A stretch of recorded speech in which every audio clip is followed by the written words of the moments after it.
Hello everyone, welcome back to my channel कोडून 3 और FS university में फिर से आपका बहुत बहुत स्वागत है। आज का जो टॉपिक है वो बहुत इंटरेस्टिंग है, जिसको हम लोग पीकेए बोलते हैं, that is potential of dissociation constant. नाम सुन के ही डर लग रहा होगा बायो के बच्चों को कि फिर से केमिस्ट्री की बात आ रही है। ऑब्वियसली बायोकेमिस्ट्री अगर मैं पढ़ा रहा हूं तो केमिस्ट्री उसमें आएगा ही आएगा। इससे पहले कि मैं आगे बढ़ूं, आप इस इमेज को देख पा रहे होंगे। ये एक एमिनो एसिड का स्ट्रक्चर है जिसमें एक सेंट्रल कार्बन था, इसमें एक हाइड्रोजन ग्रुप जुड़े हुए थे। इसके साथ साथ में एक, ये चूंकि ग्लाइसिन का स्ट्रक्चर है तो यहाँ पे जो आर चेन साइड चेन होता है वो सिंपल हाइड्रोजन होता है। इसके साथ में आप देख सकते हैं यहाँ कार्बोक्सिलिन और एमिनो एंड जो है वो यहाँ पे दिख रहे हैं। अगर मैं आपसे ये कहूं कि अगर आप इस बच्चे से चॉकलेट मांगिए तो क्या ये इसकी शक्ल देख के लग रहा है कि ये आपको चॉकलेट देगा? द आंसर इज नो, क्योंकि ये बहुत ही एनॉयड लग रहा है। जबकि दूसरी तरफ आपके COOH वाले जो ग्रुप है, कार्बोक्सिल ग्रुप, वो बच्चा बहुत हैप्पीली हाथ उठाया हुआ है कि अगर आप उनसे चॉकलेट मांगिएगा तो वो बहुत आसानी से आपको चॉकलेट दे देंगे।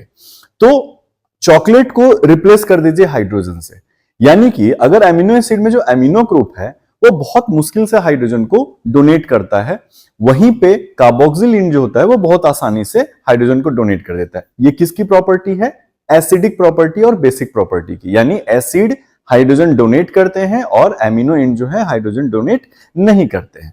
तो ये जो पोटेंशियल ऑफ डिसोसिएशन कांस्टेंट है वो क्या हो जाएगा कि कौन कितना हाइड्रोजन रिटेन करना चाहता है वो उसकी पोटेंशियल को रिप्रेजेंट करता है। फॉर एग्जांपल COOH का pKa वैल्यू कम है, वो हाइड्रोजन को कम रिटेन करना चाहता है, इसलिए वो बहुत आसानी से अपने हाइड्रोजन को डोनेट कर देता है।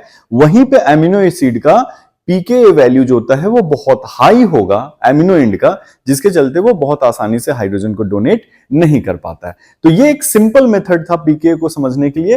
बाद बाकी ये आपके स्लाइड पे रखा गया हुआ है, जिससे आप आसानी से समझ सकते हैं कि लो pKa वैल्यू का मतलब स्ट्रॉन्ग एसिड होता है जो कि बहुत आसानी से हाइड्रोजन को डोनेट कर सकते हैं। हाई pKa का वैल्यू मतलब लो वीक एसिड होते हैं जो बहुत आसानी से हाइड्रोजन को डोनेट नहीं कर पाते हैं। अब इसका एक एग्जांपल, कार्बोक्सिलिन COOH का pKa वैल्यू 2.0 है, बहुत लो है, बहुत आसानी से चॉकलेट या हाइड्रोजन दे पाता है। वहीं पे एमिनो एंड जो है उसकी pKa वैल्यू 9 है, बहुत ज्यादा स्ट्रांगली हाइड्रोजन को होल्ड करके रखा है, वो बहुत आसानी से हाइड्रोजन को डोनेट नहीं कर पाता है। इसका इंपैक्ट एमिनो एसिड के स्ट्रक्चर पे क्या करेगा, इसके लिए अगले वीडियो तक बने रहिए।